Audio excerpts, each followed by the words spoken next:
एक बार कबीर साहिब जी अपने शिष्यों के साथ सत्संग कर रहे थे, तभी कबीर जी से ईर्ष्या करने वाले कुछ लोग गांव के मुखिया से कबीर के खिलाफ कहते हैं कि वे कबीर जो अनेक लोगों को मूर्ख बना रहा है और ढोंग कर रहा है।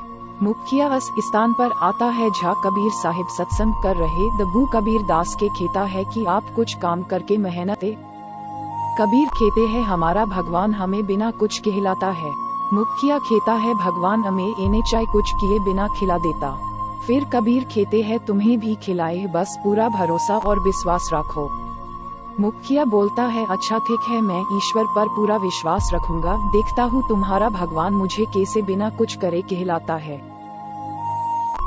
फिर वे कबीर साहिब को झूठा सिद्ध करने के लिए जंगल की तरफ कहला जाता है और एक पेड़ पर चढ़ जाता है, जिससे कोई भी यूं कुछ भी खिला पिला ना पाए। तभी वहाँ पर कुछ पशु चरने वाले आ जाते हैं और दूसरे गढ़िए से कहता है कि तुम यही रुको और हम बकरियां चरा लेंगे, और तुम वाहे इस पेट के नीचे खीर भी है।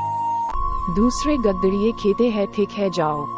जिस जगह पर गए गरिया खाना पका रहा था उसी जगह पर कुछ डाकुओं की आने की आवाज आती है। तभी वह वाहन से भाग जाते हैं, क्योंकि उन्हें डर होता है कि कहीं डाकू उन्हें आकर मारे या लूट ना। इसी वजह से वह लड़की उधर से भाग जाते हैं और फिर उसके बाद वह डाकू आते हैं और देखते हैं यहाँ तो खाना पक रहा है और यूएन डाकू को वैसे भी बहुत भूख लगी होती है। फिर वह देखते हैं, कहते हैं कि ऐसे तो कोई यहाँ रखे नहीं जा सकता, देखो कुछ गड़बड़ हो सकती है। तो उन्होंने इधर उधर देखा तो उन्हें दिखाई दिया कि यूस पेट पर एक व्यक्ति बैठा है और ऊपर में उससे बोलता है कि नीचे उतर। फिर वह व्यक्ति बोलता है, वह व्यक्ति मुखिया होता है और बोलता है कि मैं नीचे नहीं आऊंगा, तुम ही नहीं खाना रखा है जिससे हम इसे खा ली और तुमने इसमें कुछ जरूर मिलाया होगा। मैं बोलता है मैंने इसमें कुछ नहीं मिलाया है। फिर उसके बाद में जबरदस्ती नीचे उतार लेता है।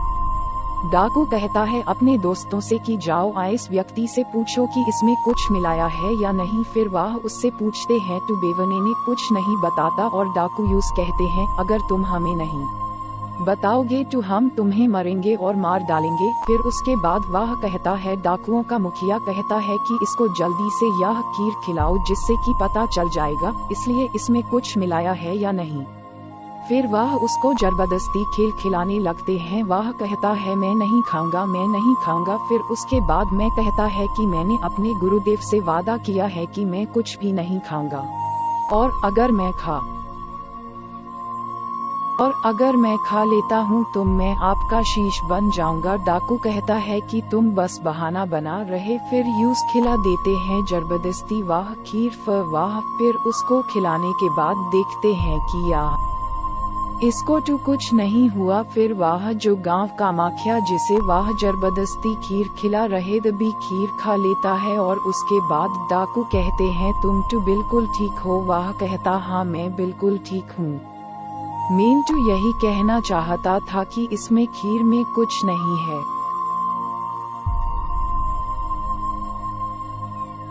वह तो कुछ गड़रिया यहाँ बना रहे थे, आपके डर से भाग गए। फिर डाकू कहता है तुम इसे खा क्यों नहीं रहते। उसमें बोला कि मैंने एक संत से वादा किया है कि अगर मुझे भगवान बिना कुछ करे खिला देता है तो मैं उसको अपना गुरु मान लूंगा, और मैंने देख भी लिया कि भगवान मार कर भी खिलाता है। फिर डाकू कहते हैं कि आज हम पहली बार किसी को जिंदा छोड़ रहे हैं, जाओ भाग जाओ यहाँ से। फिर भी वाहन से भाग जाता है और फिर जो डाकू और उसके साथ हाई उस खीर को खाते हैं। फिर जब वह गांव का मुखिया कबीर दास से मिलता है जाकर तो वह कबीर साहब से बोलता है कि हे गुरुदेव आपके भगवान तो मार कर भी खिलाते हैं। दोस्तों अगर आपको यह स्टोरी अच्छी लगी तो लाइक करें।